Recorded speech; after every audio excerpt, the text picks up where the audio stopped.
Hello, my name is Travis Olson. This is Module 1, my personal introduction for 853. Getting right into it. There's a picture of my wife and our 3 children. They are pretty close in age. They're 7, 5.5, and 4. All about a year and a half apart. They're fun, keep us busy. We like to do stuff together as a family. Here's us camping. Here we are going up some mountain in Colorado last summer. So we like to do stuff. Personally, I grew up in Kansas City and I graduated from the University of Kansas. So I'm a big Chiefs, Jayhawks, and Royals fan. The last 4 years I've taken to the piano and come to enjoy it quite a bit, and really trying to get my kids involved with it as well. In addition to that, I'm trying to get them involved in something else I like, bird watching. Here's a snowy owl. I didn't take the snowy owl picture that I saw in Baldwin City last winter. And here's a swallow-tailed kite that I saw in Lawrence last summer. Pretty cool, rare birds for Kansas. Kind of getting my kids involved in that. They don't like the birds so much, but they like walking trails and that kind of stuff. So that's fun. Something a little about me. Here's where I work. I work in Eudora, Kansas, which is just a few miles east of Lawrence. Small community. I am a high school special education teacher, but this is actually a picture of the middle school because I work in an EBD program and we are actually housed in the middle school. We have our own little wing, but it's right next door to the high school, so we go over there frequently. So that's me. Responding to these content questions for project here. What is a school leader's role in maintaining or creating an inclusive culture? So I thought it would be helpful to define inclusive culture, and I will read this definition because I thought it was well done. An inclusive culture indicates a climate in which respect, equity, and positive recognition of differences are cultivated, and the social and institutional response to disability poses no barrier to a positive experience. So, treating everyone equally. Seems straightforward, but sometimes that's difficult, especially dealing with middle and high school kids, where there is quite a bit of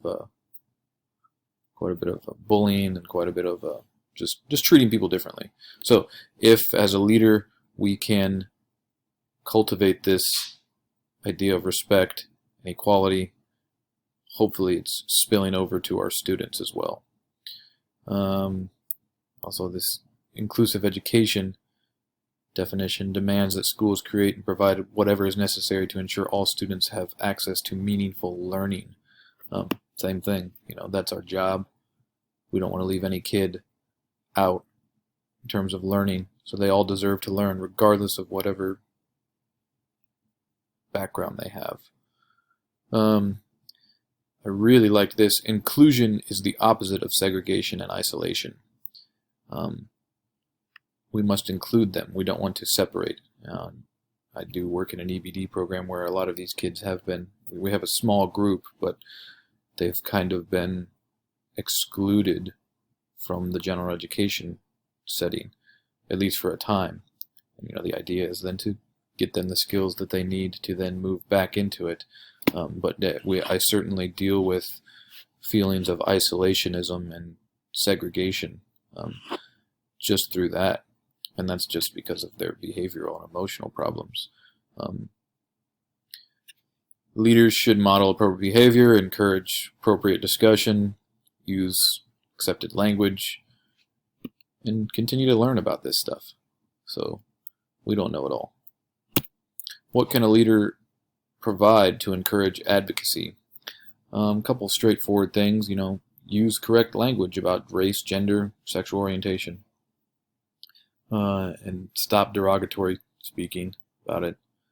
One thing that this DeWitt guy that we read about encouraged is working with parents and getting them involved. said the best school systems know how to include parents. We want parents to be on our side, not our biggest detractor and critic. If we can get them on our side, we have made a lot of progress. And so hopefully that, using parents as an advocate is a great thing. Moving on. What plans and strategies can be implemented to ensure the equitable treatment of students in an inclusive culture? These are 7 things taken from the ASCD article that we read. Giving them academic support. A lot of times we see behaviors and we see withdrawal because of a lack of academic support. They don't know what they should be doing, so they lash out in some way. So we need to make sure their academic needs are met. We definitely want to prepare our teachers for all types of students. We want to make sure our curriculum is well balanced and inclusive. Integrate student bodies. Hopefully we're a diverse community and accepting of all peoples. Other 3, adjust calculations for rankings, create a respectful school community, create a space for discussion. Those kind of go back to that first slide that we were talking about. How are we as leaders modeling behavior? How are we engaging in discussion? If we are modeling those things appropriately, hopefully our teachers and our students are doing the same thing. Moving on, what steps can a school leader take to change negative assumptions that affect teaching and learning in an inclusive culture? Hit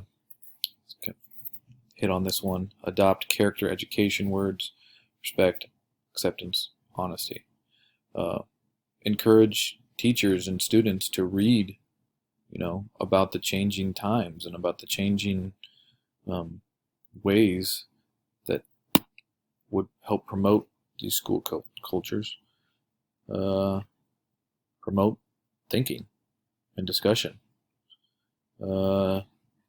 Discourage bullying. Continue to harp on that, because that's one of the biggest things that we see is just students picking on one another, and the crazy ramifications that has for just an individual student. I like this idea: create a principals advisory council that DeWitt had, where you just have a solid group of people, whether that's teachers, community members, students, but probably all 3, people of different ages who can help come up with some ideas and brainstorm what you can do, what ways we can make it a better learning environment in school for all kids. I thought that was a good idea. So those are a very brief overview of how we can make it an inclusive culture and inclusive schools. Here is the references that we used. Thank you for listening. Look forward to meeting y'all virtually.